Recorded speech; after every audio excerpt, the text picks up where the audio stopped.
ama. Nós estamos em uma série de mensagens que tem como tema, o título é Criados com um Propósito. Nós estamos falando sobre por que fomos criados, qual o sentido da existência, porque Deus criou você, porque você está no mundo, qual o propósito de Deus para mim e para a sua vida. E se você não assistiu às mensagens anteriores, porque esta é a 6ª mensagem, nós já pregamos outras 5 anteriormente, você pode acessá-las no nosso canal da Família da Graça no YouTube. Hoje nós vamos falar sobre o tema Todos contribuem de algum modo. Todos contribuem de algum modo. E o título tem a ver com um dos alvos da nossa visão como comunidade, como igreja, que está relacionado ao serviço, está relacionado à evangelização, está relacionado também ao discipulado, ou seja, todas as formas como nós podemos e devemos nos envolver. Já falamos sobre adoração, já falamos sobre comunhão e vamos concluir na próxima semana, se Deus permitir, no próximo domingo, esta série falando sobre estes alvos do discipulado, do serviço e da evangelização, que é a nossa missão principal. E eu convido você a abrir o Evangelho de Mateus, no capítulo 1, versículo 18. E este versículo nós vamos pegar apenas a primeira parte dele para a abertura dessa mensagem. Depois nós vamos abrir outros textos. Se você está com a sua Bíblia, abra no Evangelho de Mateus. Se você está com o seu smartphone, o tablet, vamos acompanhar a leitura deste texto e de outros na Bíblia Sagrada. Se você porventura se esqueceu, não trouxe a Bíblia, nós também estaremos projetando no painel os textos referentes a esta mensagem. Mateus capítulo 1, versículo 18, o Evangelho abre falando sobre o Natal, o nascimento de Jesus, e diz assim: ora, o nascimento de Jesus Cristo foi assim. Assim começa a história do amor de Deus, da encarnação do Verbo de Deus, e nós vamos meditar um pouco mais sobre isso nessa manhã, para a glória do nome do Senhor. Feche os seus olhos, ponha a sua mão no seu coração, oremos ao Senhor. Pai de infinita misericórdia, de grande bondade e compaixão, nós te adoramos nessa manhã, na beleza da tua santidade, e te agradecemos, sim, Senhor, pelo privilégio de podermos nos debruçar sobre a tua palavra, sobre a linda história do teu amor, do Evangelho que muda a vida do homem, o Evangelho que é o poder de Deus para a salvação de todo aquele que nele crê. Nós queremos pedir nessa hora a sabedoria e a revelação do Santo Espírito sobre o nosso entendimento, e que possamos ouvir a tua voz falando conosco e vindo de encontro às nossas necessidades nesta manhã como povo de Deus. Nós pedimos que o Senhor tome agora a direção dessa reunião de uma forma surpreendente, sobrenatural, como só o Senhor pode e sabe fazer. Nós pedimos que o Senhor intervenha na nossa história de maneira poderosa. Nós precisamos dos teus milagres, e a história da salvação é uma história de milagres, de um Deus que opera milagres. Portanto, estende a tua mão nessa manhã sobre a nossa vida, sobre as nossas famílias, sobre todo o teu povo, em nome de Jesus, amém. E graças a Deus. Você pode dizer amém? Aleluia, glória a Jesus, glória a Deus. Deus elaborou um plano de sucesso. Na verdade, foi um grande empreendimento e uma lição tremenda para empreendedores, que aconteceu há mais de 2000 anos atrás, quando ele arquitetou toda a história do nascimento de Jesus. De uma maneira magistral, Deus usou circunstâncias e pessoas que trabalharam em conjunto para que tudo pudesse acontecer conforme um plano pré-estabelecido desde a eternidade. Ele mesmo fez os anúncios, a propaganda, de uma maneira muito apropriada, quando não havia mídia, televisão, jornal, não havia a mídia social como nós conhecemos, a tecnologia como nós conhecemos. Nós lemos nessa história anjos e pessoas sendo os porta-vozes de Deus da notícia extraordinária do nascimento do Messias de Israel. Nós vemos Deus usando uma equipe de servos voluntários que se apresentaram prontamente para serem instrumentos nas mãos dele nessa história, e usando até mesmo a concorrência, usando a oposição, usando elementos que eram absolutamente contrários à vontade dele, ao propósito dele, para executar o plano de salvação da humanidade. O nosso Deus realmente é tremendo. A história do Natal, ela é preenchida com a participação de todo tipo de relacionamento, de personagens que abençoam e que descrevem o que acontece hoje no corpo de Cristo. Nós vamos aprender alguma coisa nessa manhã com alguns desses personagens. Não é uma lista completa, não é uma lista exaustiva, mas nós vamos usar alguns deles da história do Natal para compreender de que modo eles se envolveram na história do nascimento de Jesus e são para nós uma lição hoje de como nós podemos e devemos nos envolver com a obra de Deus. Você está comigo? Diga amém. Os primeiros personagens que nós vamos falar nessa manhã são os chamados reis magos ou os sábios do Oriente. Os magos nos ensinam, em primeiro lugar, que nós precisamos buscar a Deus e ao nosso próximo. Algo acontece nessa história, e se você conhece um pouquinho da história do Natal, se você já montou um presépio, você conhece essas três figuras, os chamados reis magos. Mateus 2, 1 e 2 fala deles dizendo assim: tendo, pois, nascido Jesus em Belém da Judéia, no tempo do rei Herodes, eis que vieram do Oriente a Jerusalém uns magos, que perguntavam: onde está aquele que é nascido rei dos judeus? Pois do Oriente vimos a sua estrela e viemos adorá-lo. Então aqui eles são denominados de magos. Por que magos?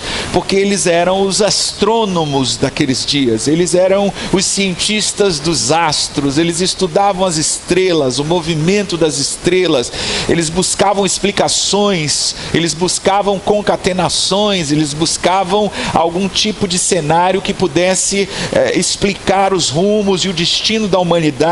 E curiosamente eles viram uma manifestação astrológica, por assim dizer. Algo aconteceu no céu e chamou a atenção deles nos seus estudos, nas suas pesquisas, referente ao nascimento de um grande rei, o rei da humanidade. E eles foram tão impactados por esta revelação que eles deixaram a sua terra natal no Oriente e fizeram uma viagem longa, uma jornada longa, para chegar até o lugar onde eles supostamente deveriam encontrar o recém-nascido rei dos judeus.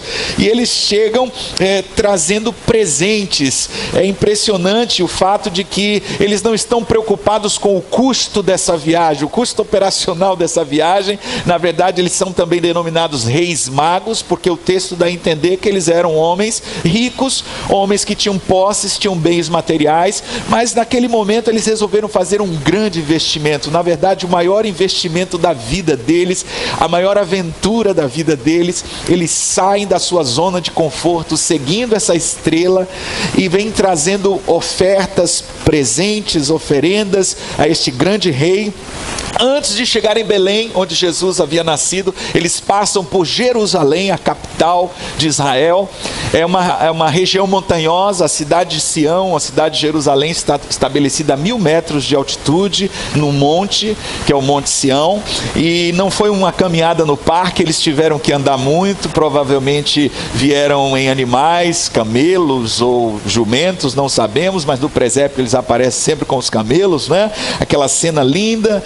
Qual o objetivo, qual o foco destes homens? Encontrar o Salvador, encontrar o Messias, encontrar o Rei dos Reis. Eles não estão preocupados com as dificuldades, com os percalços, com os perigos das estradas naqueles dias. Eles não estão preocupados com nenhum obstáculo, porque eles têm um foco, eles têm um alvo. Eles estão determinados a encontrar o Salvador da humanidade. E isso é uma lição maravilhosa que se aplica a mim e a você hoje. Porque nós nunca vamos encontrar Jesus se nós não sairmos da zona de conforto. Se nós não estivermos dispostos a pagar o preço dessa jornada, e se nós não fizermos nós mesmos esta caminhada. Ninguém vai fazer por nós. Nós precisamos fazer por nós mesmos. Esses homens deixaram tudo e começaram a jornada em busca do Salvador. Mas tem uma segunda coisa. Quando você encontra o Salvador, você descobre que tem um monte de gente que está procurando por ele e ainda não achou. E aí a sua missão passa a ser não somente encontrar Jesus, mas tornar Jesus conhecido para aqueles que ainda não o encontraram. E a próxima pessoa a ser conquistada por Jesus e para Jesus nessa comunidade vai ser alguém que você vai ganhar, quem sabe, que vai estar numa ressaca depois do carnaval, na quarta-feira de cinza, com a vida arrebentada, dizendo: o que eu faço da minha vida? E você vai ser um instrumento de Deus para falar de Jesus, de um propósito de Deus para essa pessoa. A próxima pessoa que vai ser alcançada para Cristo nessa comunidade, quem sabe é alguém que nesse carnaval teve o seu casamento destruído, ouviu do seu cônjuge: acabou, não tem mais jeito para a gente, ou descobriu que o seu cônjuge tinha outros objetivos e interesses que não eram os mesmos que os seus. Gente que vai se quebrantar, gente que vai chorar, gente que está com a vida nesse momento arrebentada. Porque a grande ilusão do ser humano é achar que tem o controle das coisas. Até o momento que a gente descobre que a gente não tem o controle de nada e que a gente precisa de Deus. E as pessoas estão procurando por Jesus. Quem sabe a próxima pessoa que vai ser alcançada para Cristo nessa comunidade vai ser alguém que você vai falar que atravessou o país, saiu de uma outra cidade, de um outro estado e veio morar em Salvador, na casa que o seu vizinho vendeu há uma semana atrás, há um mês atrás. E é esse vizinho que veio morar de outro estado, de outra cidade, que você vai falar de Jesus para ele, para ela, e você vai ganhar essa pessoa para Jesus. Deus tem uma missão para você. Deus tem uma tarefa para todos nós. Nós fomos criados para compartilhar Jesus. Nós fomos criados para falar de Jesus. Deus está trabalhando no mundo hoje. Deus está trabalhando no mundo agora. Pode parecer que não, quando a gente olha essa situação caótica e vê as pessoas entregues à carne, entregues à própria sorte, a gente diz assim: onde está Deus nisso tudo? Mas Deus está trabalhando. Se você olhar com olhos espirituais, você vai ver Deus trabalhando, por exemplo, através do impacto na vida de pessoas. Algumas pessoas, mas o que isso vai fazer diferença? São milhares, são milhões de pessoas no carnaval, mas se fizer diferença na vida de uma pessoa, já valeu a pena, porque uma alma vale mais que o mundo inteiro. Descubra o que Deus está fazendo e faça parte disso. Descubra o que Deus está fazendo e se envolva com isso. Descubra o que Deus está fazendo e se apresente para ajudar o que Deus está fazendo, a cooperar com Ele. Ele não quer que ninguém se perca. Você e eu, na verdade, somos o final do livro de Atos. O livro de Atos não acabou. O livro de Atos continua sendo escrito através da vida daqueles que em cada geração pregam a palavra de Deus, estendem o reino de Deus até os confins da terra. Jesus quer que todo aquele que vem a Ele também vá por Ele. Todo aquele que vem a Ele, vá e fale dele para outras pessoas. Se você está entendendo, diga amém. Porque Deus quer que nós façamos ambas as coisas, que nós vamos a Ele e que nós vamos por Ele. Se você desistir de orar orações egoístas que estão focadas apenas em bênçãos que você quer receber, e você começar a trabalhar pela agenda de Jesus, e você começar a olhar para as pessoas ao seu redor, você vai começar a enxergar um monte de gente precisando de Deus. Se o seu vizinho foi envenenado e você tem o antídoto, você conhece o antídoto e você não compartilha essa informação, isso é um ato criminoso. Se você tem o poder de salvar uma vida, se você conhece o antídoto para um veneno e a pessoa está morrendo na sua frente, você não faz nada, você cometeu um ato criminoso. E é igualmente criminoso para um cristão não falar para as pessoas como que elas podem fazer para ter paz, prosperidade e um propósito pelo qual viverem em Cristo Jesus. O maior presente que você pode dar a alguém é compartilhar o seu tempo e usar esse tempo para falar do plano de Deus para aquelas pessoas que querem ouvir, que precisam ouvir, porque a única coisa que vai durar para sempre, meu querido, minha querida, nessa vida, com respeito às coisas desta vida, é o que fazemos pelo propósito eterno de Deus. Você pode trabalhar, você pode ganhar muito dinheiro, você pode conquistar muitos títulos, muitos diplomas, muitos bens materiais, muitas coisas nesta vida, e isso é maravilhoso, mas por que gastar todo o seu esforço em coisas que não vão durar para a eternidade? Por que não se envolver com as coisas que estão relacionadas ao projeto eterno de Deus? Esta é a primeira lição que aprendemos com os sábios do Oriente. Nós precisamos de buscadores no corpo de Cristo. Na verdade, nós precisamos de 3 tipos de pessoas no corpo de Cristo. Nós precisamos, primeiro, daqueles que ainda não encontraram a Cristo.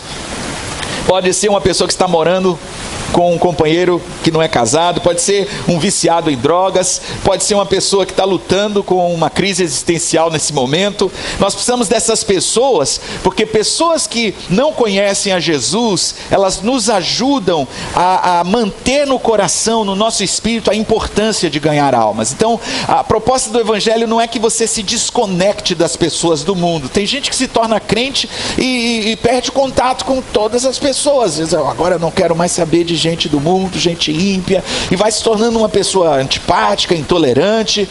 A proposta do Evangelho não é que você deixe de se relacionar, você não vai ter comunhão, amizade íntima, profunda, mas você precisa entender que você é o sal da terra, você é a luz do mundo, e Deus não te tirou do mundo absolutamente. Ele quer que você se relacione com pessoas assim, para se lembrar de que existe um monte de gente que precisa de Cristo, e existe uma missão para ser cumprida. Além disso, em seguida, nós precisamos também daqueles que estão começando a caminhar com o Salvador. Nós precisamos de gente nova, gente que entregou a vida a Jesus ontem, gente que está se convertendo hoje, gente que está dando os primeiros passos na vida cristã, gente que está empenhada em salvar seu casamento, gente que está descobrindo diariamente a libertação do pecado, gente que está começando a trazer inclusive seus amigos, seu círculo de relacionamento para Cristo, porque são as pessoas novas que trazem pessoas novas, porque elas conhecem pessoas que ainda não conhecem a Jesus, e isso é um fato da multiplicação da igreja. E finalmente nós precisamos de santos experientes em Deus. Pessoas que já andam com Deus há mais tempo, pessoas que já caminham com Cristo, caminharam com Cristo há muito tempo, tem história com Jesus, tem história no Evangelho, pessoas que não voltam mais atrás no processo, pessoas que não se desviam mais, que não pensam mais em desistir da caminhada, pessoas que estão firmes no seu propósito com Deus, que têm a sabedoria, a experiência, os dons que contribuem grandemente para o corpo de Cristo. Então nós precisamos desses buscadores do nosso ministério, e eu penso que aqui entre nós mesmo, nessa manhã onde tanta gente está ausente por conta do feriado, nós temos pessoas nesses 3 níveis, e que maravilhoso é saber que a igreja é esse conjunto de personagens que cooperam com a história da salvação. Uma igreja que só gasta tempo com programas e eventos relacionados aos membros, aos santos, àqueles que já estão salvos, é uma igreja que vai se tornar rapidamente ultrapassada. E não somente isso, ela se tornará um ministério com a mentalidade do tipo, o que você fez ultimamente? O que você tem feito ultimamente? Ao invés de uma mentalidade do tipo, quem você ganhou para Jesus ultimamente? Percebe a diferença da pergunta? Quando você começa a encontrar as pessoas na igreja e a conversa é: o que você tem feito? Por onde você tem andado? Com o que você tem trabalhado? Mas quando o foco é ganhar vidas, a igreja tem sempre esta pergunta no pano de fundo. Quando os irmãos se encontram quem você ganhou para Jesus essa semana? Para quem você falou de Jesus essa semana? Com quem você tem compartilhado de Cristo? Então, se a igreja perder esse foco, ela vai se tornar uma igreja ultrapassada, e os seus membros se tornarão rapidamente críticos, porque quando você se senta à margem do que Deus está fazendo, você começa a se tornar uma pessoa crítica, você começa a ver defeitos, você começa a ver problemas em todo lugar, e essa é a maneira mais rápida de fugir de bons pastores, é quando você começa a não encontrar mais motivo para congregar, para estar na igreja, porque você perdeu o foco principal. aprendemos em primeiro lugar com os magos que nós precisamos buscar a Deus e buscar pessoas. Em segundo lugar, vamos ver outra personagem tremenda nessa história, que é Isabel. Isabel nos ensina que precisamos ser irmãos que se apoiam mutuamente. Em Lucas, no capítulo 1, versículo 39 em diante, eu peço que você abra, se não acompanha a leitura. Naqueles dias levantou-se Maria, foi apressadamente à região montanhosa, uma cidade de Judá, entrou em casa de Zacarias e saudou a Isabel. Ao ouvir Isabel a saudação de Maria, saltou a criancinha no seu ventre. E Isabel ficou cheia do Espírito Santo e exclamou em alta voz: bendita és tu entre as mulheres, e bendito é o fruto do teu ventre. E de onde me provém isto, que venha visitar-me a mãe do meu Senhor? Pois logo que me soou aos ouvidos a voz da tua saudação, a criancinha saltou de alegria dentro de mim. Bem-aventurada aquela que creu, que se hão de cumprir as coisas que da parte do Senhor lhe foram ditas. Que história linda! É muito fácil a gente ler essa história e passar por cima dessa pequena viagem paralela de Maria à casa de Isabel. O que está acontecendo aqui? Por que Maria, grávida, né, de um bebê que foi gerado de uma forma tão maravilhosa, por que ela vai sair fazer uma viagem de 90 quilômetros por aqueles antigos meios de viagem terrestre? Uma mulher grávida, com enjoo matinal, insegura com respeito ao seu futuro, uma jovem, uma adolescente ainda, temerosa de ter que explicar para a sociedade, para a família, o seu dilema atual. Por que ela vai fazer essa jornada, essa viagem até a casa de Isabel? E Lucas 1,36 fala que quando o anjo apareceu a Maria, ele deu a dica para ela. Foi o anjo que deu a dica para Maria. Foi ele que disse assim: eis que também Isabel, tua parenta, que é prima de Maria, concebeu um filho em sua velhice, e é este o 6º mês para aquela que era chamada estéril. Isso chamou a atenção de Maria. Isso foi um trigger, foi um gatilho, foi uma coisa que despertou dentro dela a realidade de que Deus estava operando não só de forma sobrenatural na vida dela, Maria, mas na vida de outras pessoas. A sua parenta, a sua prima, ainda que mais velha, e já não tinha filhos e não tinha capacidade de gerar filhos, e na sua velhice, de um modo sobrenatural, um anjo também apareceu a ela, e ela ficou grávida do seu marido, não do Espírito Santo, mas ela ficou grávida de João Batista. A criança que está no ventre de Isabel é nada menos do que João o Batista, João o precursor. E é interessante que nesse momento Deus está prestes a mostrar a Maria que ele não somente está no controle da história, mas através da revelação do Espírito Santo na vida de Isabel, que alguém sabia o que estava acontecendo com ela. Não somente o seu esposo José, que havia sido avisado em sonhos por divina revelação. O texto diz no versículo 41, ao ouvir Isabel a saudação de Maria, saltou a criancinha no seu ventre, e Isabel ficou cheia do Espírito Santo e exclamou em alta voz: bendita és tu entre as mulheres, e bendito é o fruto do teu ventre. E de onde me provém isto, que venha visitar-me a mãe do meu Senhor? Para explicar a gravidez sobrenatural de Maria, Deus usa Isabel, uma mulher cheia do Espírito Santo, para falar para ela através de uma criança que ainda está no seu ventre.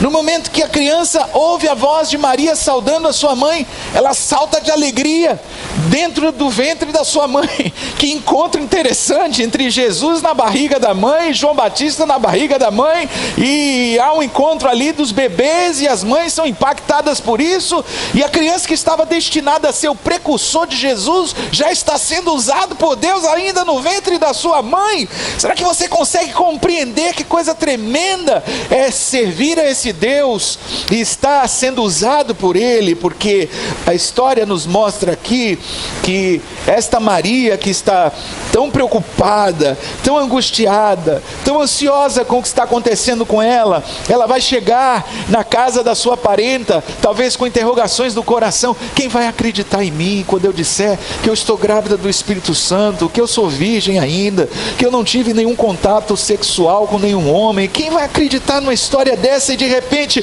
do céu, a resposta já estava sendo entregue a ela e deixada como uma carta de parabéns: você está grávida, e eu sei que é do Espírito Santo, e eu sei que quem está no teu ventre é o Senhor, é o meu Salvador, é o Senhor da humanidade. Que tremenda essa revelação que Deus dá a Isabel, para que no momento crítico da vida de Maria, ela pudesse ser consolada. E eu quero te dizer que Deus é um Deus que ama consolar o seu povo. Deus, talvez nas condições difíceis de compreender que você está vivendo nesse momento da sua vida, Ele quer aliviar o fardo do seu coração, e Ele usa irmãos para descrever o indescritível e explicar o inexplicável na tua vida, porque a vida é cheia desses mistérios. E a gente não pode querer compreender tudo de forma racional, a gente não pode querer definir Deus ou entender completamente todo o cenário, porque Deus quer exatamente fazer com que no meio de todo esse mistério a gente aprenda a depender da revelação que vem dele, também através da vida dos nossos irmãos. Como nós precisamos de irmãos na comunidade que estejam dispostos para entregar recados de Deus ao coração dos seus irmãos que estão passando por lutas. Como Deus deseja usar você nessa manhã, homem, mulher de Deus, para ser um porta-voz, para ser um profeta, para ser um instrumento dele, para falar uma palavra de consolo e de graça para uma pessoa que está bem aí do teu lado. Sabe, não somente o pastor que está pregando, mas Deus precisa de homens e mulheres em cada congregação que sejam cheios do Espírito Santo para falar as palavras dele para pessoas que estão precisando do consolo dele nos seus corações. Em terceiro lugar, temos outros personagens maravilhosos que são os pastores no campo, que nos ensinam que precisamos ser servos uns dos outros. Lucas capítulo 2, versículo 8 declara: havia naquela mesma região pastores que estavam no campo e guardavam durante as vigílias da noite o seu rebanho. Não vou ler o texto todo, mas se você depois em casa ler Lucas 2, a partir deste versículo, você vai ver que anjos apareceram aos pastores, comunicaram o nascimento do Messias. Os pastores foram correndo lá para o lugar onde Maria estava com José e o menino Jesus. Mas o que é interessante nessa história é que nós vemos pastores que não estão dormindo no Natal. Eles estão acordados, eles estão em vigília. Eles eram trabalhadores comuns, de vida simples. Eles eram homens de natureza rústica, que não se barbeavam, que tinham um estilo de vida muito simples, pessoas de aldeia, pessoas sem educação formal, pessoas que viviam próximos à terra, pessoas do solo, da chuva, pessoas que estavam expostas ao vento, às intempéries da natureza, pessoas sem diploma universitário, pessoas que estavam trabalhando continuamente em seus estábulos, lidando com animais. Mas isso não significa dizer que eles não fossem sábios. Há uma diferença entre sabedoria e conhecimento. Uma pessoa pode adquirir muito conhecimento, ter muitos títulos, pode ser PhD em várias coisas e ter muito diploma e não ser sábia. Uma pessoa pode ser muito simples, ignorante em muitos aspectos, mas ser absolutamente sábia. Uma pessoa sábia é uma pessoa que aplica o conhecimento de modo prático à sua vida. A pessoa intelectual, a pessoa erudita, a pessoa que tem muito conhecimento não é necessariamente uma pessoa sábia. É por isso que Jesus disse que o Evangelho não foi revelado aos sábios e entendidos, mas aos pequeninos, aqueles que estavam com o coração aberto para ouvir a Deus. E é interessante que esses pastorezinhos lá do campo, eles foram mais sábios que os sábios da corte de Herodes. Porque os sábios da corte de Herodes não encontraram o Messias, não viram Jesus, menino, recém-nascido. Mas esses pastores chegaram à manjedoura juntamente com os sábios do Oriente, com os magos que vieram buscando a estrela. Esses pastores eram especialistas em crescimento, em multiplicação, nos ciclos dos seus negócios, porque eles lidavam com ovelhas, lidavam com gado, e eles estavam acostumados com tudo isso. Eles foram educados em fazenda, em rebanho, em tosa, em gerenciamento desse tipo de trabalho, mas eram pessoas que estavam profundamente comprometidas com a família e com a fé, e eram pessoas que estavam com o coração aberto para assuntos espirituais. E você não pode se esquecer, foi justamente um pastor chamado Davi, que Deus usou poderosamente para libertar o seu povo dos filisteus. O que eu estou querendo dizer com isso, é que Deus pode usar qualquer pessoa, independente da sua condição social ou intelectual, desde que essa pessoa na igreja esteja com seu coração aberto e disponível para ele. Lucas 2:8 diz que esses pastores estavam no campo e guardavam durante as vigílias da noite o seu rebanho. Jesus vem ao mundo quando todo mundo está dormindo. Jesus vem ao mundo à noite, como um exército que se move sob a escuridão da noite e de repente surpreende o seu inimigo. Deus entra na cena mundial dessa maneira. Ele não vem com os pesos pesados do céu, ele não desce com o arcanjo Miguel e todos os arcanjos para trazer salvação à humanidade. Ele não traz a salvação pelo poder do fogo para expulsar o pecado. Ele vem, conforme Filipenses 2:7, ele se esvaziou-se a si mesmo e assumiu a forma de um servo. Ele vem na forma de um servo. E é aos servos da terra com coração de pastor que o maior servo do céu, o sumo pastor Jesus Cristo, se revela primeiro. Nas mãos calosas de trabalhadores comuns, a notícia de que o nascimento do Messias havia acontecido cai como um refrigério da neve na montanha, do orvalho no campo. Estes homens se alegram e correm para ver a cena do Natal. E por que Deus precisa de gente assim? Porque Deus precisa de pastores. E eu não estou me referindo somente aos que têm título de pastor, mas aos que têm coração de servo.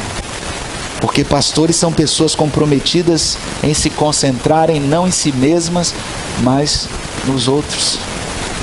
Aqueles pastores vigilantes, eles estavam acordados, tomando conta do seu rebanho. E eles nos ensinam como sermos servos de Deus nos dias atuais. Porque se você quiser servir a Deus, você precisa deixar de se concentrar em si mesmo e aplicar os 3 princípios do serviço, que um dia vão fazer você ouvir de Jesus, da boca do próprio Jesus: bem-estar, servo bom e fiel, no pouco foste fiel, sobre muito te colocarei. Em primeiro lugar, o servo de Deus está comprometido com administrar e não com possuir. Ouça isso: o verdadeiro servo de Deus está comprometido com administrar, não com possuir. Eles estão satisfeitos por serem fiéis ao invés de serem famosos. Verdadeiros servos do reino entendem que Deus é o dono de tudo. Nós somos apenas mordomos. Nós não somos donos de nada.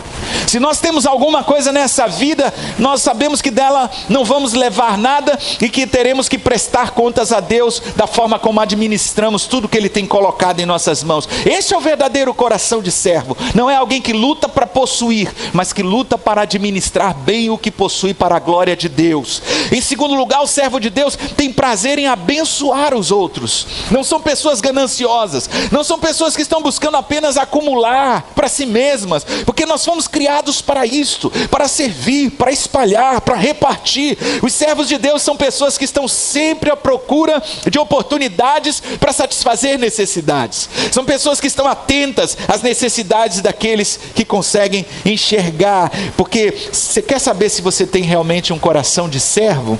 Então observe a sua atitude quando alguém te trata como um servo. É interessante como alguns empregados passam o tempo todo reclamando das injustiças que sofrem dos seus patrões, e quantos crentes continuam falando dos problemas que enfrentam na igreja enquanto servem a Deus. Cale a boca, simplesmente sirva, fique quieta, faça com alegria. Então você será recompensada pelo Pai Celestial que tudo vê. Esse é o coração do servo. Em terceiro lugar, os servos de Deus não se preocupam com quem recebe o crédito pelo que fazem. Sabe por quê? Porque eles não estão interessados em chamar atenção para si mesmos. Eles estão interessados em dar glória a Deus. Os verdadeiros servos não se promovem. Se são reconhecidos, imediatamente dão a glória devida ao Senhor e não perdem o foco, que não é chamar atenção para si, mas para aquele que é digno de receber somente Ele toda a honra, toda a glória e todo o louvor. Existem 450 nomes hoje na calçada da fama em Hollywood, e você não encontrará muitos servos de Deus nesses lugares. Notoriedade não significa nada para servos de Deus, porque eles sabem a diferença entre proeminência e significado. Servos de Deus não estão buscando sucesso pelo sucesso, estão buscando sentido para o sucesso. Não adianta ter sucesso se não for para a glória de Deus. Em quarto lugar, um personagem antagônico, um personagem hostil, um personagem que é o arqui-inimigo dessa história, é o rei Herodes. Herodes nos ensina que precisamos passar por provas e prevalecer. Herodes é a figura do vilão. Mateus 2,13 diz assim: havendo ele se retirado, eis que um anjo do Senhor apareceu a José em sonho, dizendo: levanta-te, toma o menino e sua mãe, foge para o Egito, e ali fica até que eu te fale, porque Herodes há de procurar o menino para o matar. Herodes era o fantoche de Roma em Jerusalém. Na época de Herodes foi dito dele o seguinte: é melhor ser o porco de Herodes do que seu parente. Por que isso? Porque Herodes era um judeu, ser o porco de Herodes não seria coisa muito boa, né? Ser o cachorrinho ou o gatinho de Herodes, vá lá. Mas ser o porco de Herodes para um judeu que não come carne de porco e considera o porco um animal imundo. Mas ainda assim o povo dizia, um dito popular entre as pessoas, é que é melhor ser o porco de Herodes do que ser seu parente. Por quê? Porque Herodes matou quase toda a sua parentela. Ele era um assassino, um homicida. Ele matou a maioria dos seus parentes por questões relacionadas à sua paranoia, à sua obsessão pelo poder. Então ele se torna a figura do perseguidor nessa história. É ele que manda matar os meninos lá em Belém, quando ele descobre que esse possível rei dos judeus era uma ameaça para o seu reinado. Ele manda exterminar todo menino de 2 anos para baixo do sexo masculino. E há uma grande matança.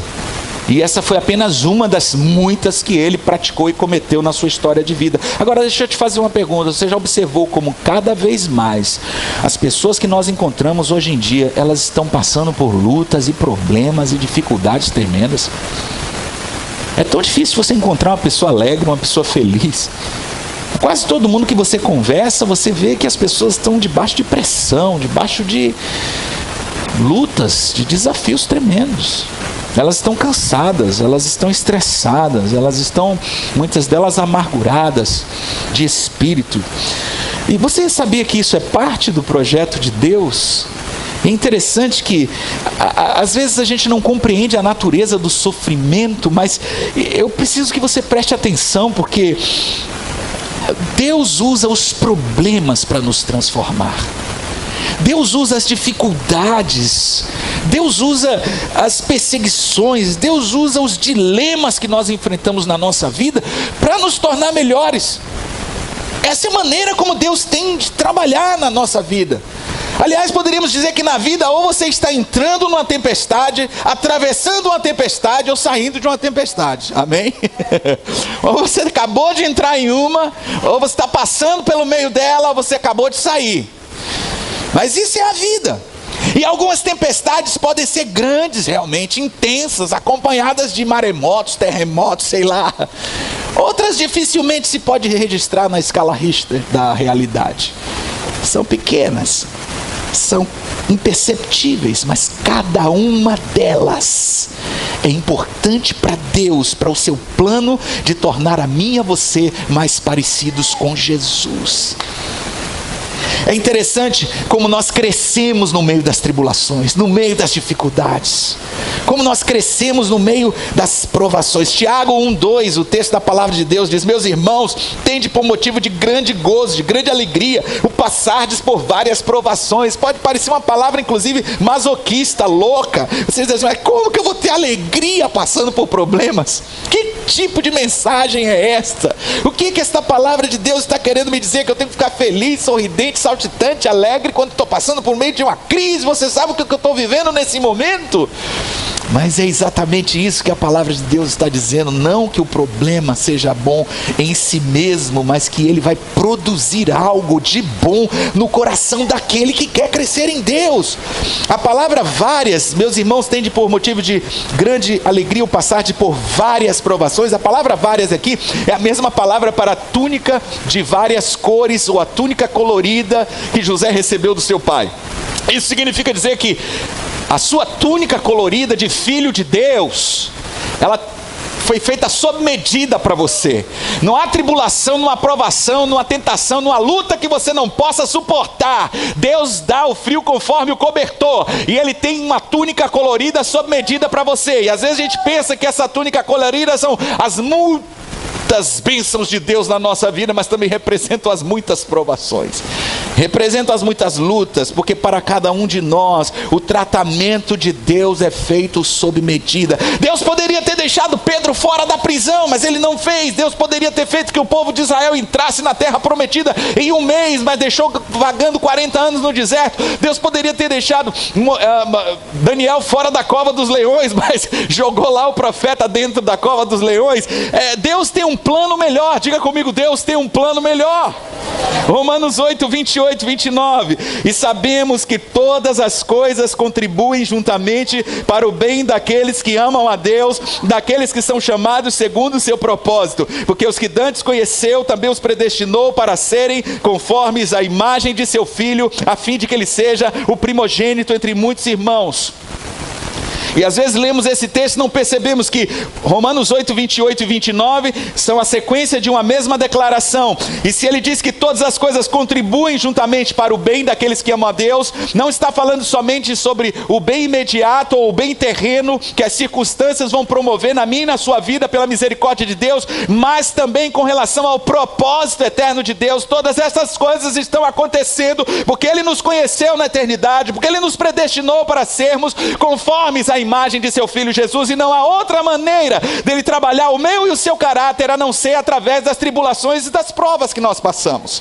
Agora tenha cuidado aqui, porque não existe texto que sofre absurdos de interpretação mais do que este versículo, do que qualquer outro na Bíblia. A Disney vai dizer que Deus faz com que todos sejam felizes para sempre. O McDonald's vai dizer que Deus faz com que todas as coisas contribuam para um Big Mac em sua vida. Mas uma interpretação correta não vai somente libertar você, vai preparar você para a vitória. Então vamos lá. Primeira coisa que esse texto diz é: e sabemos. Vamos dizer juntos? E sabemos. Fala mais uma vez bem alto.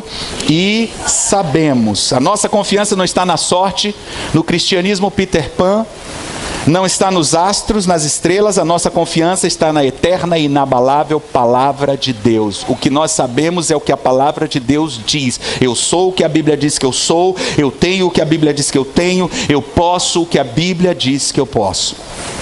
E sabemos, segundo, que Deus faz. Diga comigo, que Deus faz. E sabemos que Deus faz. A bolsa de valores não determina seu futuro. Você não é uma pessoa aleatória flutuando sem direção no caos do universo. As palavras chance, destino e sorte precisam ser riscadas, apagadas do seu dicionário no momento que você chegar em casa hoje.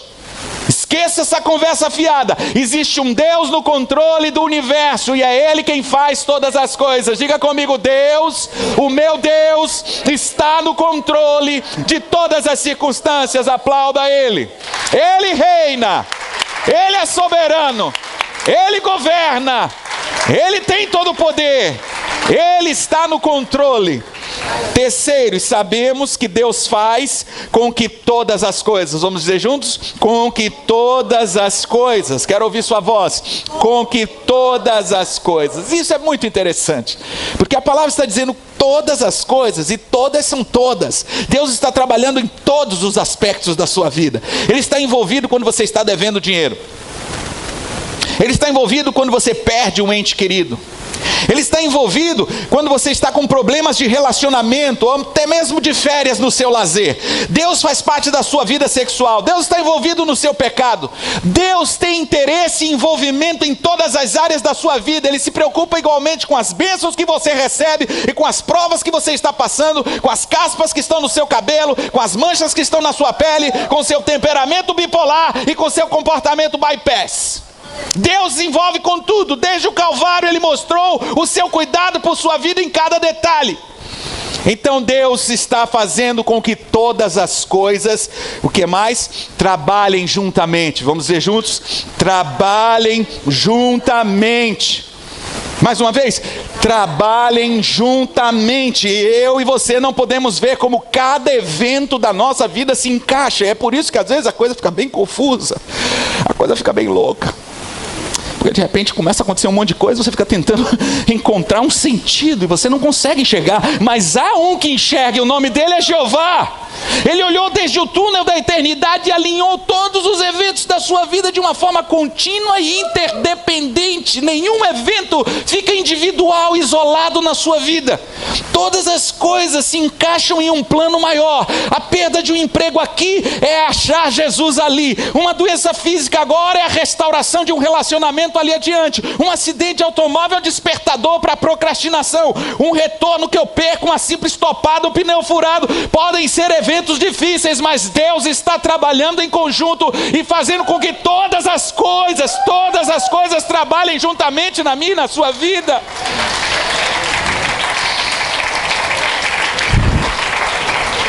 E por último, o texto diz: para o nosso bem. Vamos dizer juntos?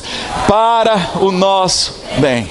E sabemos que Deus faz com que todas as coisas trabalhem juntamente para o nosso bem. Não quer dizer que tudo é bom, não quer dizer que tudo vai ser fácil, mas que Deus pode e vai extrair o bem de qualquer evento, de qualquer acontecimento na minha e na sua vida. Se você está sendo perseguido por problemas e você chegou num ponto culminante da sua crise, lembre-se de duas coisas. Primeiro, Deus pode libertar você.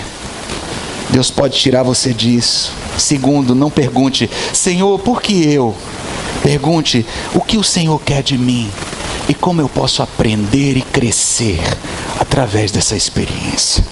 Em quinto e último lugar, o personagem mais importante da história, não poderíamos finalizar essa mensagem sem nos referir a ele: Jesus, o Senhor. Jesus nos ensina que todos nós precisamos de um Salvador.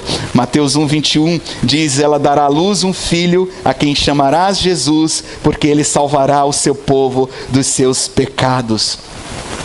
Ele salvará o seu povo dos seus pecados. Qual é o objetivo da vinda de Jesus? Declarado pelo anjo. Qual é o objetivo, qual é a missão de Cristo quando vem a este mundo? Salvar o seu povo dos seus pecados. Por isso Jesus é Salvador. Por isso você tem que recebê-lo, você tem que aceitá-lo, você tem que crer nele como seu único e suficiente Salvador. Você não precisa de salvadores, você não precisa de ninguém mais, porque se você tem Jesus, você tem tudo. Você tem o Filho de Deus, você tem o próprio Deus. Volte-se comigo para Romanos 8:31. Que diremos, pois, a estas coisas? Se Deus é por nós, quem será contra nós? Vamos ler bem alto juntos. Que diremos, pois, a estas coisas? Se Deus é por nós, quem será contra nós? Mais uma vez. Que diremos, pois, a estas coisas? Se Deus é por nós, quem será contra nós? Todos nós precisamos de um Salvador e Deus é por nós. O milagre da salvação começa com Deus. Vamos nos concentrar então nessas 4 primeiras palavras. Deus é por nós. Deus é por nós. Deus é por nós. Vamos dizer juntos? Deus é por nós. Deus é por nós. Deus é por por nós. Fala para quem está do seu lado: Deus é por você, meu irmão. Deus é por você, minha irmã. Deus é por você, Deus é por nós. Seu chefe pode estar te perseguindo, te maltratando, seu professor pode estar te atrapalhando, teu pastor pode ter te decepcionado, teu marido pode ter te traído, mas tudo isso você precisa saber que Deus está envolvido em todas essas questões e Ele está do seu lado. Deus é por você, você não está sozinho, Deus é com você, Deus está com você, Deus é por você. Isso não é dizer que Deus será, Deus talvez, Deus foi. Deus é, Ele é por você hoje, Ele é por você agora mesmo, Ele está com você no momento que você está ouvindo essa palavra, Ele está dizendo: eu estou contigo. Quando você voltar para casa hoje, se você ficar sozinha nesse feriado, enquanto você luta com lágrimas, no meio das suas perdas, das suas dificuldades, das suas tribulações, das suas tragédias pessoais, Deus está com você. Ele nunca estará mais perto de você do que Ele está agora. Ele nunca estará mais perto de você por causa de um sacrifício seu, de um grande serviço prestado. O amor e a lealdade de Deus são o mesmo por você desde a eternidade. O amor de Deus não muda por você. Deus é por você, Deus é por nós. No salão real da residência celestial do próprio Pai, do Deus de toda a criação, há um calendário com seu aniversário marcado. E lá dentro deste arquivo celestial tem o seu número de telefone. E o seu número de telefone está na lista de contatos de descagem rápida de Deus. Você está no Facebook de Deus como amigo. No WhatsApp de Deus, o seu nome não está com as notificações silenciadas. Quando você manda uma mensagem, é rápido, Ele te responde na hora. Deus é por você. Olhe para a arquibancada da vida. Você está na arena, você está no campo de batalha, você está no ringue, você está no meio do jogo. Mas lá na arquibancada tem alguém com um cartaz segurando o seu nome. Sabe quem é? O seu Pai Celestial torcendo por você. E a voz do Senhor está acima do grito de milhares de opositores que estão contra você.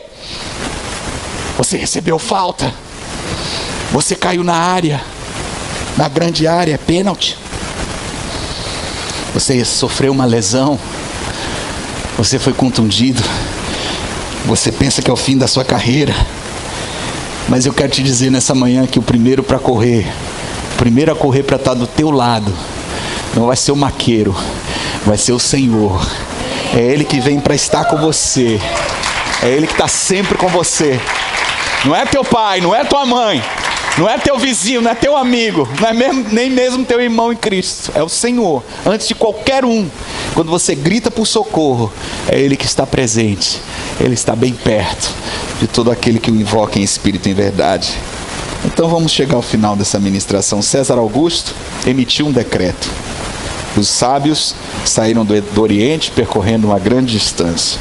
Um marido providenciou a proteção para sua esposa, que se achava grávida do Espírito Santo. Uma prima ofereceu uma grande revelação do Espírito. Um estalajadeiro ofereceu uma sala de parto improvisada. Pastores dão as boas-vindas e as boas novas ao mundo. Herodes coloca o mundo em terror. Uma cidade oferece o seu refúgio. O sucesso dessa história tão intricada é o trabalho de equipe, que foi intencional, porque nada acontece por acaso. Uma grande igreja é o resultado de 3 fatores importantes: pessoas que conhecem a missão e o propósito dado por Deus. Segundo, um sistema de comunicação eficaz, onde todos falam a mesma linguagem e estão comprometidos em compartilhar informação. Terceiro, um conjunto de valores fundamentais, claramente compreendidos por todos e todos comprometidos com eles. Essa é a igreja, não dos meus sonhos, não dos seus, mas do sonho do coração do nosso Pai. E quem está fazendo essa obra na família da graça é o Senhor. Por isso a Ele toda a honra, toda a glória e todo o louvor. Vamos exaltá-lo.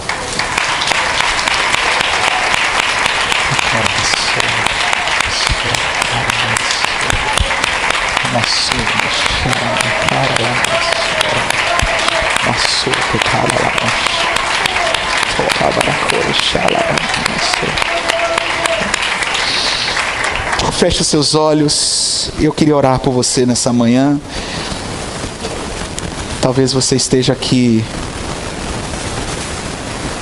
e você não tenha entendido muita coisa, mas nesse momento, o que ficou dessa mensagem para você?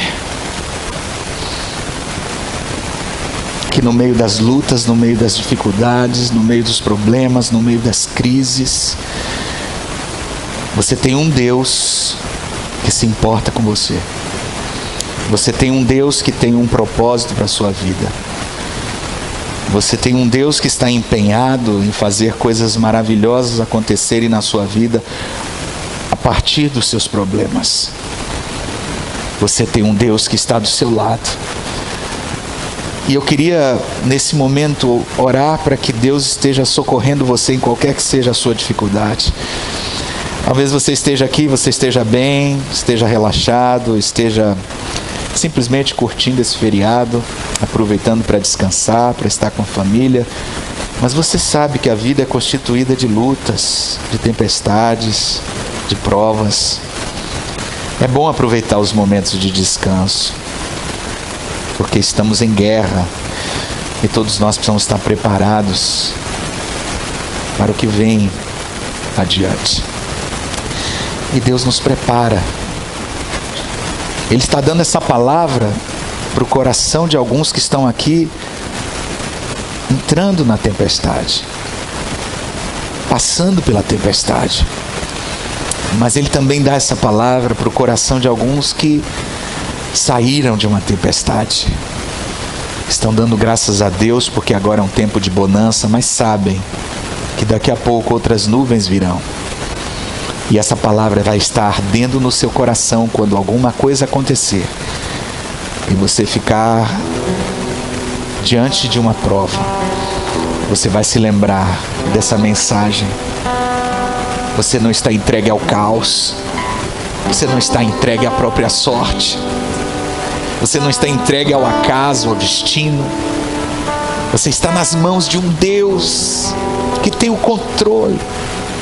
Então confie, entregue a Ele o teu caminho, entregue a Ele o teu coração, entregue a Ele esse problema. Quem sabe você está aqui angustiada, você está aqui sofrendo, você está aqui com um peso no seu coração, você entrou perturbado, você não sabe o que fazer.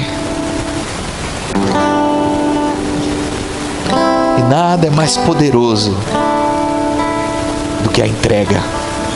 Quando fazemos pela fé, quando somos capazes de dizer: Senhor, eu não sei o que fazer, Senhor, eu estou cansada, Senhor, eu não aguento mais, Senhor, eu quero desistir, Senhor, já deu para mim.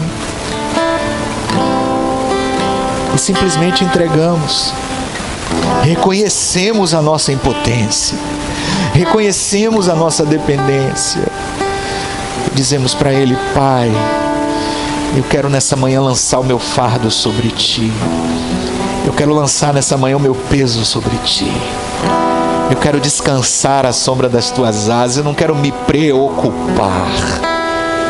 Eu quero orar e confiar e saber que todas as coisas estão trabalhando juntamente para o meu bem, porque eu amo ao Senhor. Eu não amo as coisas, eu não amo as pessoas, eu não amo nem mesmo a vida mais do que a Ti mesmo.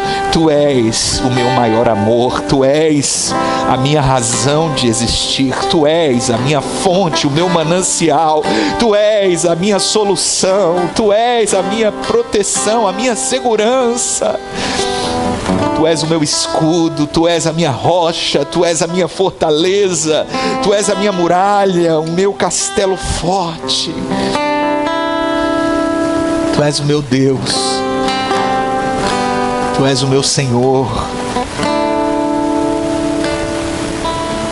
Por isso, nessa manhã, Pai, eu Te peço em nome de Jesus que o Senhor estenda a Sua mão de poder para abençoar homens e mulheres que estão ouvindo esta mensagem, esta oração, e estão sinceramente entregando o seu coração, a sua vida inteiramente nas tuas mãos. Eu oro por pessoas que estão fazendo aliança com Cristo nesse momento.